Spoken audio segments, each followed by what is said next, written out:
सबसे पहले माजिद मेमन साहब, ये जो सोनिया गांधी की टिप्पणी है कि लेजिटिमाइजिंग जुडिशरी, क्या आप उनकी इस टिप्पणी से सहमत, या आपको लगता है ये एग्जैजरेटेड अटैक है कांग्रेस पार्टी का सरकार पर? माजिद साहब, आपको अपने आप को अनम्यूट करना पड़ेगा sir. You have to unmute पहले योरसेल्फ। तो आभार प्रकट करूंगा कि आपने मुझे ये मौका दिया कि इतने महत्वपूर्ण विषय पर हम कुछ चर्चा करें। And I also should congratulate for selecting this particular issue. देखिए, आज देश की परिस्थिति ऐसी है कि लॉट ऑफ पॉलिटिक्स यानी सियासत जो है, राजनीति, वो हर तरफ अपना दखल अंदाजी कर रही है।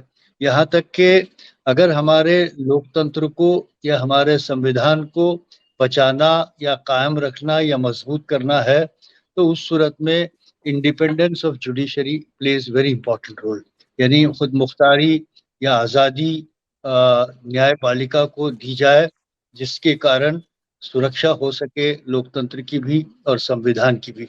और शायद आपको याद होगा, अगर मैं थोड़ा सा 2-3 मिनट का समय ले लेता हूं ताकि फिर उसके बाद आप और मेरे साथियों से बात करें, कि ये जब से भारतीय जनता पार्टी की सरकार 2014 से आई है, हमने कई ऐसे तूफान देखे हैं।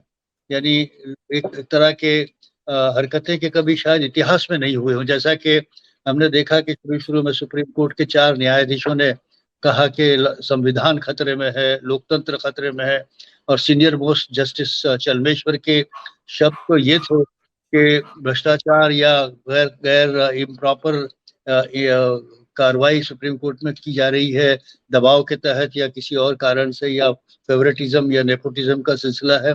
ये हम आने वाली नस्लों को 20 साल बाद जब हमसे ये पूछा जाएगा क्या हमने अपने ज़मीर को बेच दिया, तो हम उसका जवाब नहीं दे पाएंगे। इसलिए हम ये प्रेस कॉन्फ्रेंस लेके एक ऐतिहासिक घोषणा करते हैं।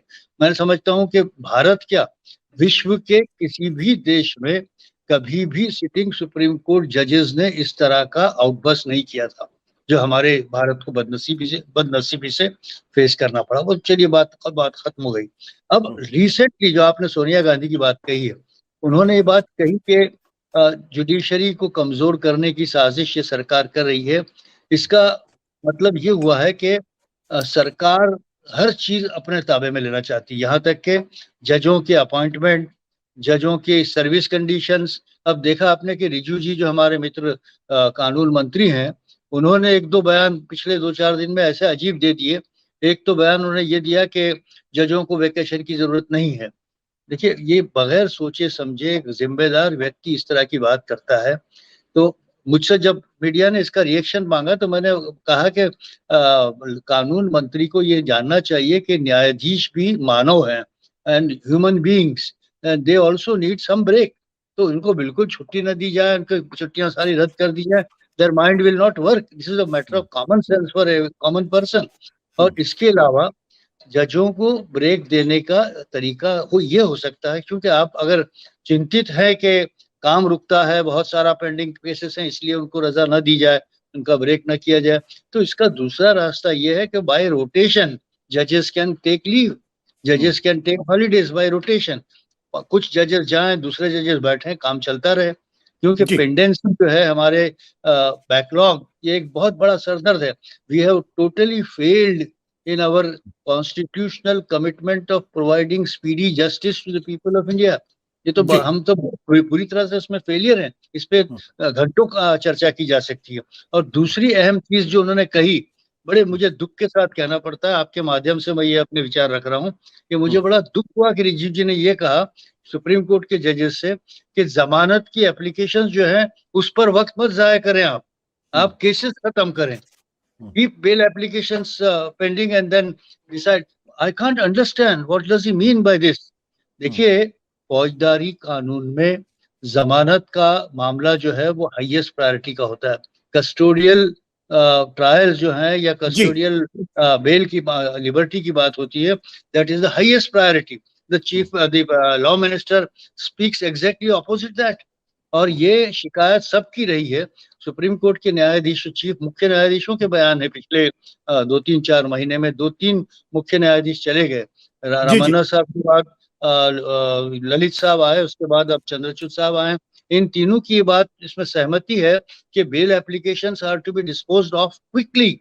हमारे कैद खानों में जो भीड़ बढ़ी हुई है, वहां मानव अधिकारों का उल्लंघन रोजाना होता है। हमारे प्रिजनर्स को जानवरों से बदतर तरीके पे रखा गया है, और हमारी जेलें जो है वो एक्यूज्ड जिन पर सिर्फ इल्जामात लगे हैं, कॉन्विक्ट नहीं है, जी उनसे बड़ी है।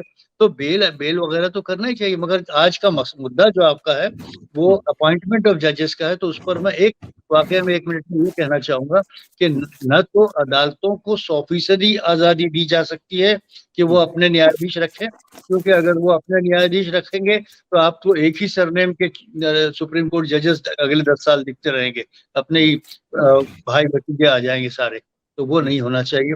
और दूसरी तरफ अगर सरकार को दिया जाए तो सारे राजनीतिक अपॉइंटमेंट होंगे जिसमें पॉलिटिकल आइडियोलॉजी बिल्कुल सामने आएगी, और वो तो भारत के लोकतंत्र को नष्ट करने की बात होगी। So our suggestion in one sentence is that there has to be a fine blend, दोनों के साथ मिलकर कोई अच्छी तरीके से रास्ता अख्तियार किया जाए कि जिससे अच्छे न्यायाधीश पाए।